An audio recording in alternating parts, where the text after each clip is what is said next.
Hola, 'tis I, Alycia. How are you? I hope you're doing good.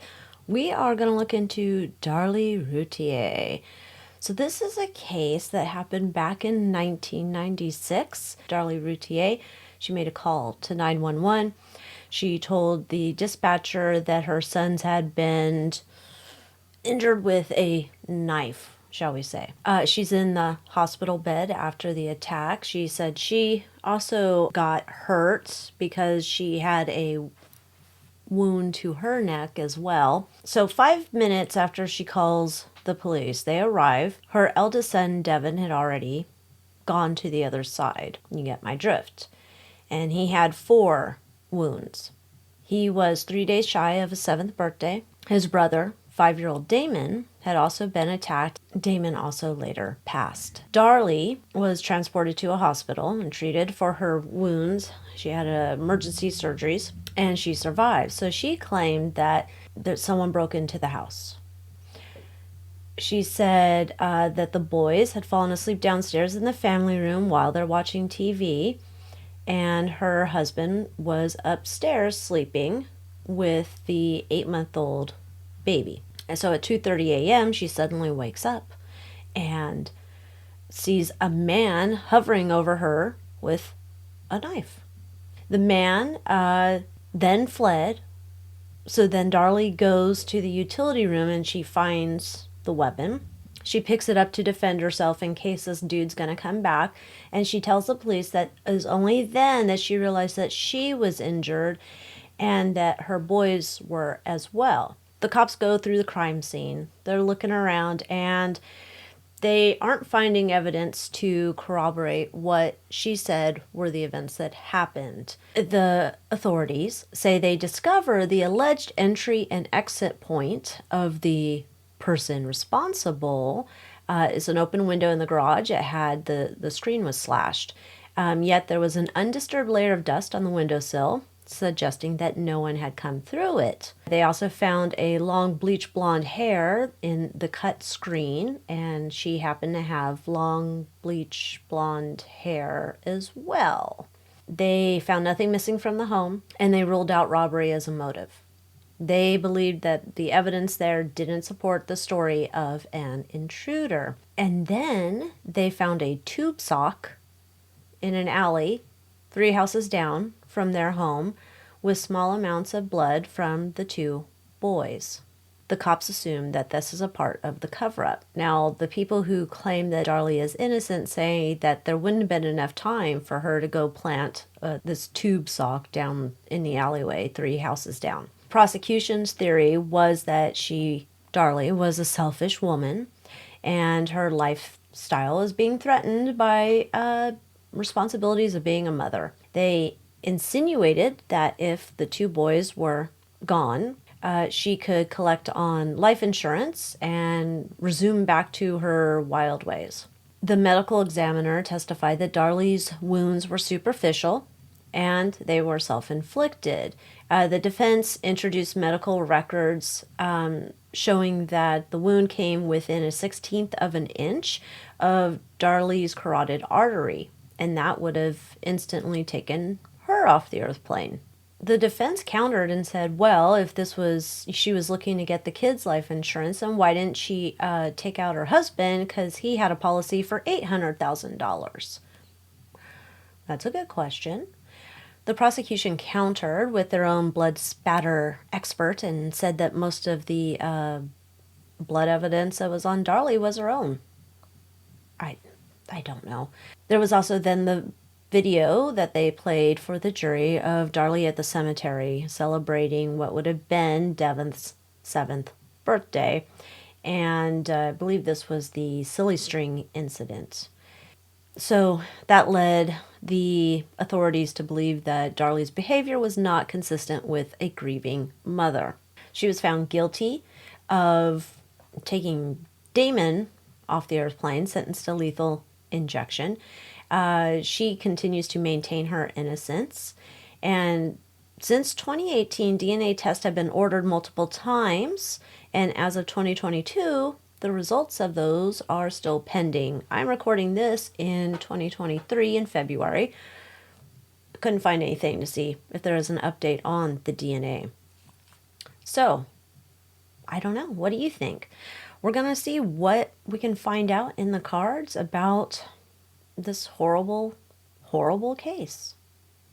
We are going to start here with this Major Arcana deck. See what the cards want to give us as a baseline of energy around the night in 1996. What was happening at the Routier home? So we're starting off, we have the Death card in the middle, we have the Star, and we have the World. Oh gosh. Emotional under, energy underneath, Moon card, secrets. We have the Magician card up above. We are putting on a show. Unspoken fear, this all comes crashing down, as it would. Obsession with justice. This is not looking good. Trying to lay low.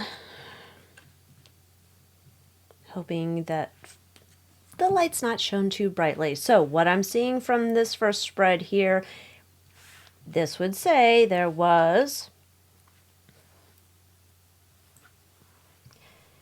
We have the crime, right? We have the Death card here. We've completed a cycle. That is one chapter that is closed. We have something trying to make something look like it is not. We have the Tower. This is the everything in my world comes crashing down around me. We're fearing of justice. There's secrets going on here, so things that are not being conveyed, which matches up with having this Magician card here. We have someone who wants to stay on the down low. Somebody here who's like,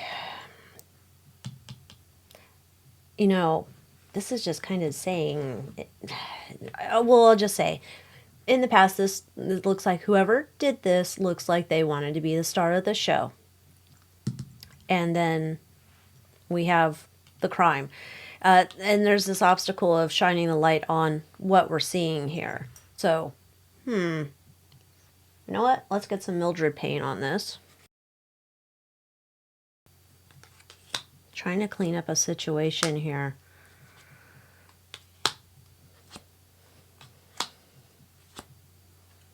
We're trying to protect something here. This not really, to me, boding well for her innocence. Just saying. Just saying. Let me get out my spectacles here and let's see what this acorn is all about.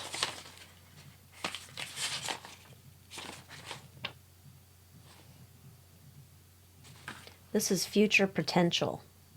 Future potential. That's looking into the future, laying low so that we can move into the future and see what's good coming on the horizon.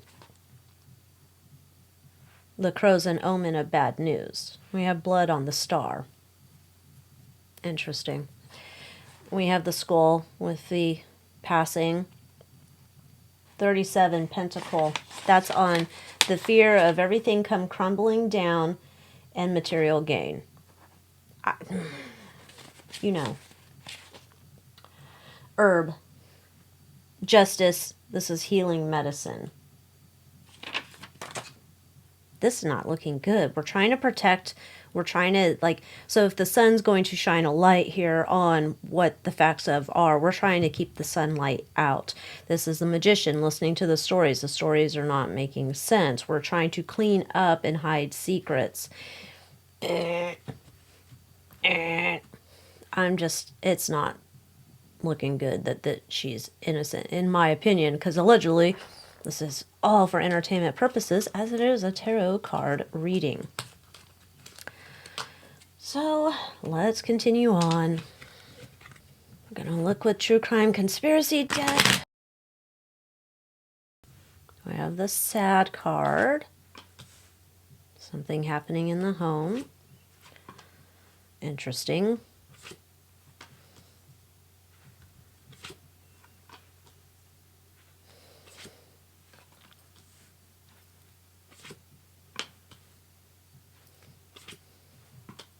Interesting. We got 2 of those cards there.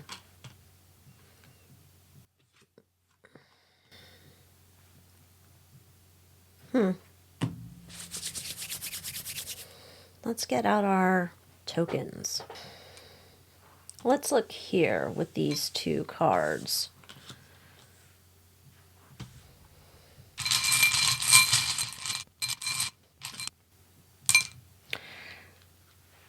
35. Okay, so we have a book here. This is research and study. And we have the movie clapperboard, and we have a bright idea. This part of me is wondering, is this like following a script? This is like we have a script we're ready to follow. We had a plan, our bright idea of how this was going to go down. We're, deciding, like we saw it on TV, perhaps.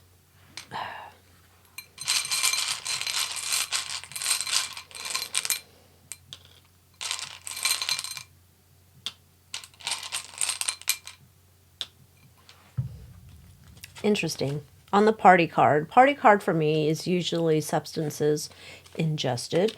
And we have a daisy, happiness. We have the maple leaf, shedding the old. And we have the apple, forbidden fruit.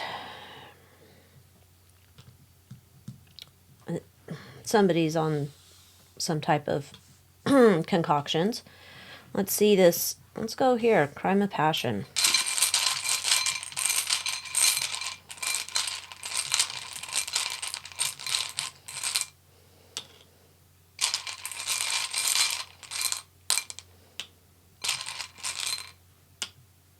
There, that came out earlier. That's interesting. That would be the ESP. Use your intuition. We also have the, what is this thing? 110. Ship wheel, positive change, turn of fate. Changing our fate in life. Then this is interesting. This is protection, divinity with the holly sprig. This can also be Christmas or December, but this did not happen Christmas or December, did it? No, it's in June. Protection or divinity? Maybe just hoping for protection. Using your intuition as you are turning the wheel of fate. Kind of goes along here with our movie script idea. Like there's a plan.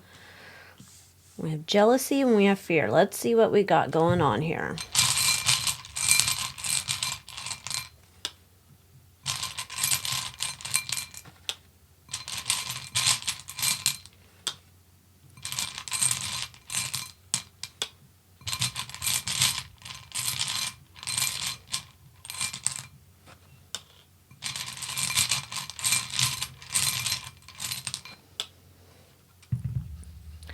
Okay, so we have the snowflake. That means one of a kind, original.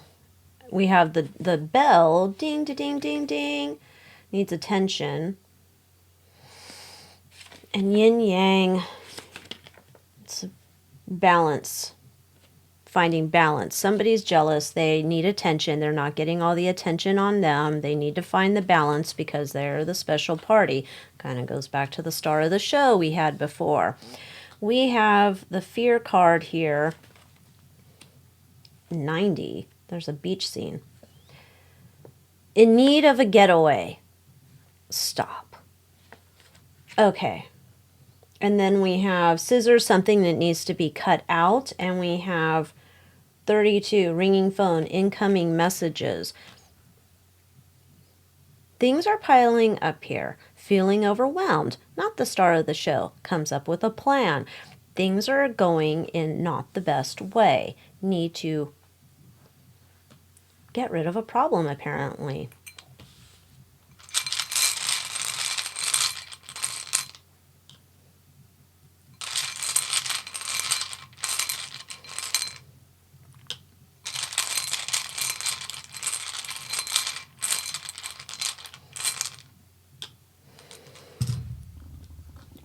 We have whatever signs these are.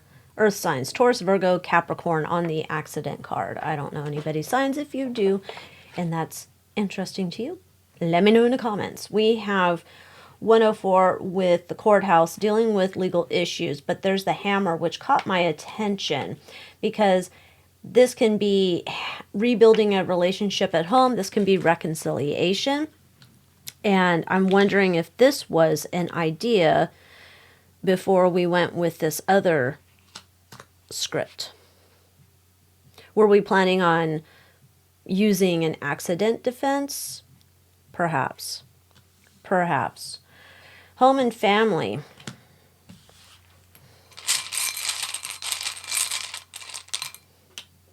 Putting on a mask.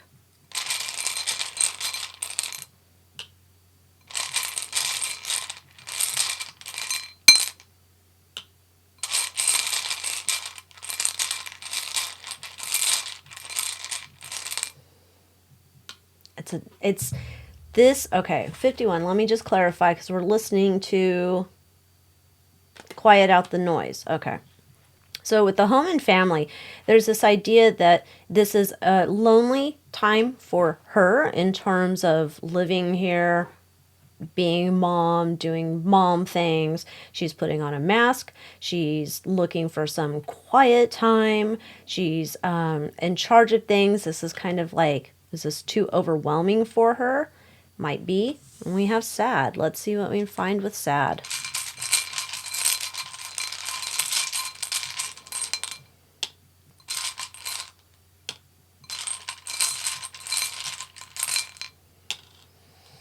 Interesting. We got a seahorse, a shark, and a little bomb.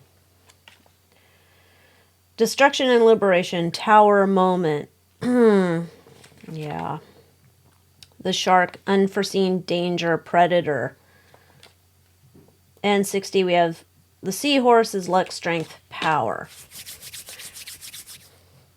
So essentially what we have here is a ticking time bomb situation where she's unhappy in her life and having to deal with her daily duties as mom, allegedly, for entertainment purposes, tarot card reading.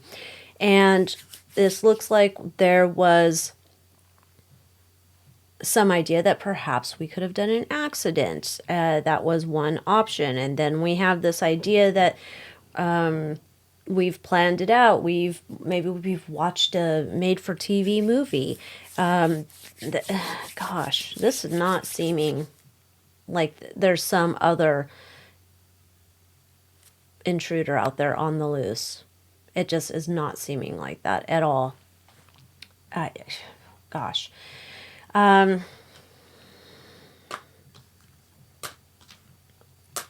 this is seemingly like there's some other thing here, like a tick, tick, tick, tick, tick. There's something that needs to be addressed coming up. Like there's a reason why we're zip, zip, zipping. So what's the motive? Oh, there's a magician again. What do you know? All right, underlying energy, we have the Empress, that we have the Mother card. What do we have here? Someone who's seeking to regain control in life, somebody who's looking not to have to have the expense of children, in my opinion, what I'm seeing here. There's this idea that we're planning for great things in the future. And this is going to be the motive of the crime is that this is beneficial financially. And also this idea that I can just, tell them some stories and I'll lay low and they won't figure it out. So let's ask then, why, as the defense brought up, why didn't she, go after the husband who seemingly would be more lucrative? There's a bigger planet place here. This is...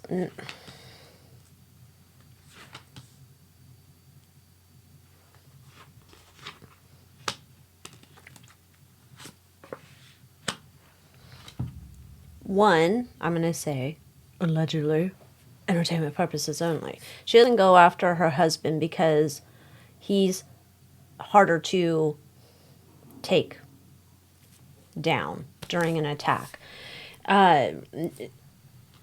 That's he's too powerful. I don't know if he's strong. I don't know. She's not going to go after him. And this, logically, to her, as she was planning for the future and seeing the big picture of what's going to happen, this would have been a way to then, as horrible as it sounds, downsize the family, and we'll just move forward so we can continue on in a more economical way, so we have this life together. So she's not going after him because he's too hard to take down. He's too hard to overcome. She's got some other plans for the future with him. He might also be more, maybe it's more thinking that she can get away with this. This might be that he could make bigger money. There's some future thing with him that she was looking forward to, and she didn't want to take him out of the picture. Nope. Got to keep him around. Then, let's see. Let's look into Bloody Sock in the Alley. It's strategically placed there. I'm going to say that she placed it there. It's strategically placed there to deflect attention from her. This is to separate her from it.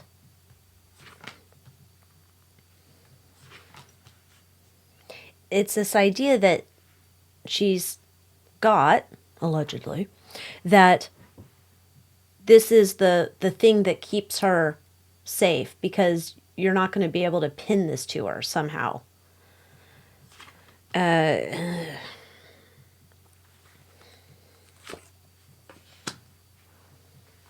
So she can look like the victim. So you go and look somewhere else with the hangman in reverse. This was deflection. There's not another intruder. There's not someone else. She's placing it there. Yeah, so this is a way to get the attention off her, so then we can just continue and move on with our life. Wow. So, I don't know about you, but after this, I don't have any doubts about her. I don't think there's someone else out on the loose that she and OJ need to go look for. No, I don't. I think she did it, and she's exactly where she should be, in my opinion. So, with that, thank you so much for watching, and I hope you have a good day, and I will see you next time. Adios.